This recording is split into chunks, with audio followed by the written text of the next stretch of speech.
দুশ্মন যতই শক্তিশালী হোক না কেন, একটি দোয়া পড়ুন, দুশ্মন চিরতরে শেষ হয়ে যাবে। দুশ্মন আপনার কাছে ক্ষমা চাইবে, আপনার কাছে বাধ্য হবে। আমাদের অনেকের দুশ্মন আছে, অনেকে যে যত ভালোবেসি তার দুশ্মন তত বেশি। নবীজি সাল্লাল্লাহু আলাইহি সাল্লামের মতো ভালো নবী পৃথিবীতে আর কেউ ছিল না। নবী সাল্লাল্লাহু আলাইহি সাল্লাম সর্বশ্রেষ্ঠ মহানবী ছিলেন। সেই নবীজি সাল্লাল্লাহু আলাইহি সাল্লামেরও কিন্তু দুশ্মন ছিল। আবু জাহেল, উতবা, শাইবা মিলে সবসময় নবী সাল্লাল্লাহু আলাইহি সাল্লামকে বিরক্ত করত, আঘাত করতে চেষ্টা করত, তাকে দুনিয়া থেকে বিদায় করার ষড়যন্ত্র করত। নবীজি সাল্লাল্লাহু আলাইহি ওয়াসাল্লামকে তারা দুনিয়া থেকে শেষ করে দেওয়ার জন্য পরিকল্পনা করেছে।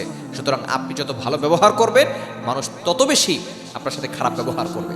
এজন্য দুশ্মনকে বাধ্য করার জন্য, দুশ্মন যাতে করে আপনাকে ক্ষতি করতে না পারে, আপনি একটি আমল করবেন। এই দোয়াটা আপনি ফজরের নামাজের পরে 7 বার পড়বেন, মাগরিবের পরে 7 বার পড়বেন।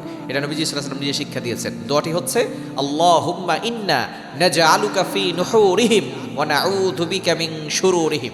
এই দোয়াটা আমরা অনেকেই জানি, তাই না? আল্লাহুম্মা ইন্না নাজআলুকা ফি নুহুরিহিম ওয়া নাউযু বিকা মিন শুরুরিহিম।